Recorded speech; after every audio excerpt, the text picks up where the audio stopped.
Guys, magigisa po tayo ng gulay. Halo lang natin ay sardinas. Simpleng lang to guys ha. Pasensya na kayo kasi hindi maganda yung lagayan ng aking cellphone.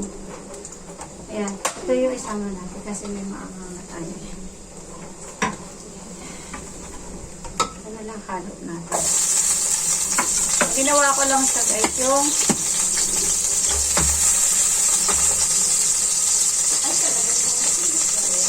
ayan.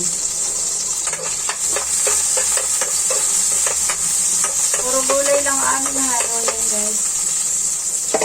Ang aming ihahalo.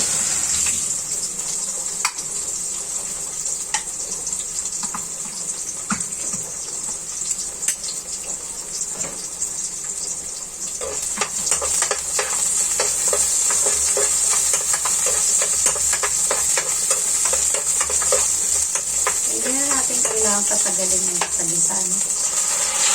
Sardinas, ang aming halo ng gulay.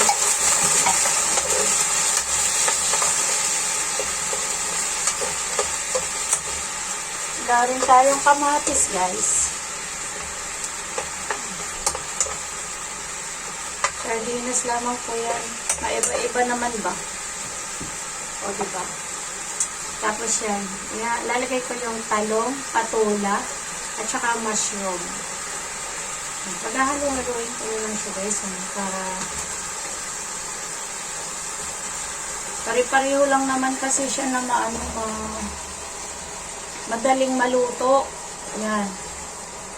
Sama-sama ko lang yung guys. Yan. Okay na yan. O, diba? Sauce. Siyempre, hahaluan po natin siya ng dahon ng malunggay at saka dahon ng ampalaya. O, diba? So, mamaya ko na lang siya lagay ng ang ating pangpalasa ay ito guys, bagoong isda. Wala kasi akong patis. O, wala tayong patis, no? No? No more patis. O, yun na lang siya guys. Kaya na lamang po yan. Yan. O, diba? Tapos lagyan na lang natin kaagad siya ng ginisa mix. Yan ang ating panghalo. Diba? Ay, tansyado na to, be. O, diba? Malamang hindi na natin ito ning malalagyan ng kwan. Kasi niligyan ko na ng bagoong isda. Hindi, yung parang pansit. Yung miswa. O, ayan guys. Konti lang yan na madali ring maluto ko yan kasi pare-pareho lang naman yung gulay na mabilis maluto.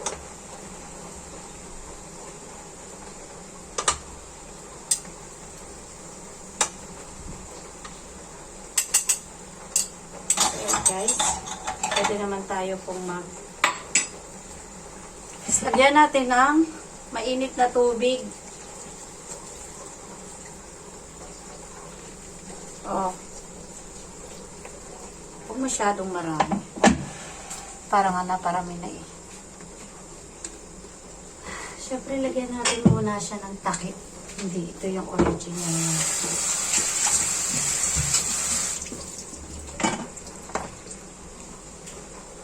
Lagyan muna natin siya ng cover, guys.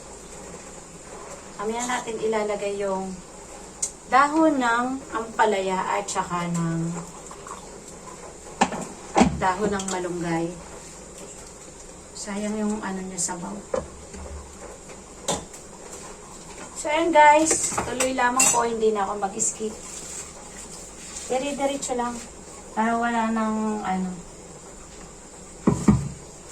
hindi na siya mag-stop-stop. Diba? Ganyan lang po guys ako mag-video. Wala nang edit-edit. Diba? Original video yan guys. Yan.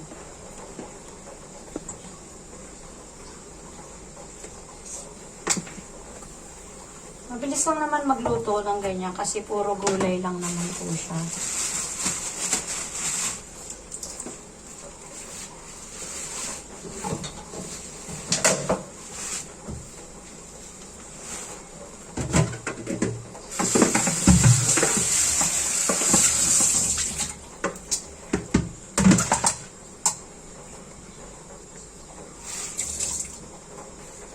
Sayang yung sibuyas.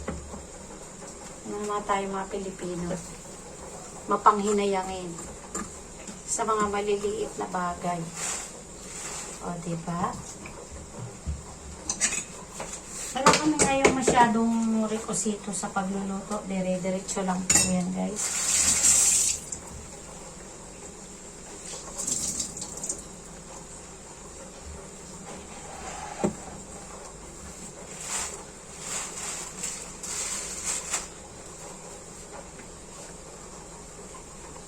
Yan, kumukulo na siya.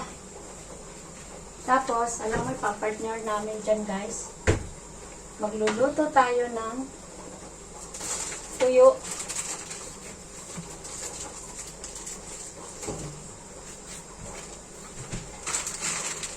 O, ito na lang pala yung tuyo ko.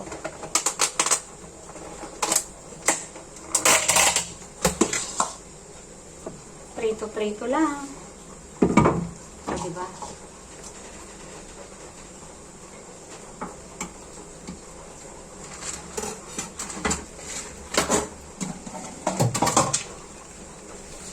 Guys, nagkakuloan na po siya.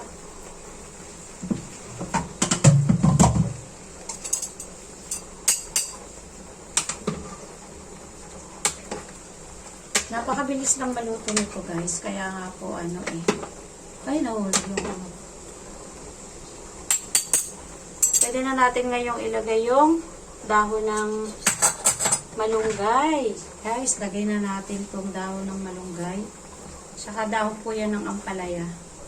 Kukunti na kasi yung dahon ng ampalaya kaya hindi masyado siyang obvious. Hindi masyado siyang makita. Diba?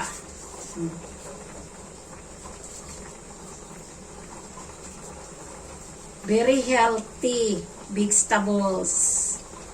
O, diba? Yan. Tapos lalagyan ko na lamang siya ng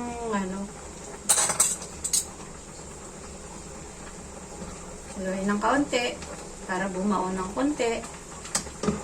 Tapos tikman ng konti, maya-mayang konti, tapos na ng konti. Pwede na yung kainin ng konti, ay nang marami pala. So, diba? Ganun lang na maka-easy. Yan, mga pagkain ng Pilipino. Simple pero healthy. So, diba? Ay, lakas ng hangin, guys.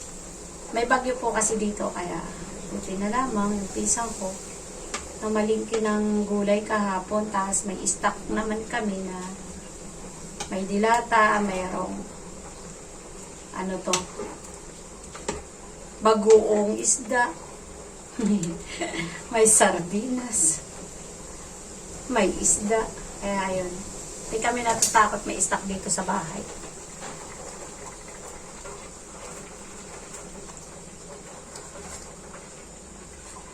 Grabe yung lasa, guys. Nakakalimot ng bianan. Ay, wala na pala ang bianan. Grabe sarap, guys. Tapos medyo mapait-pait siya gawa ng dahon ng malunggay at ampalaya. Sobra, guys. Grabe. Kayahin nyo ako, guys. Magluto na po kayo dyan. Ayan, o. Kunting minuto na lang, ito po ay luto na. Ganon kabilis akong magluto, guys, diba? Very easy. O, diba? Okay, guys. Maraming salamat.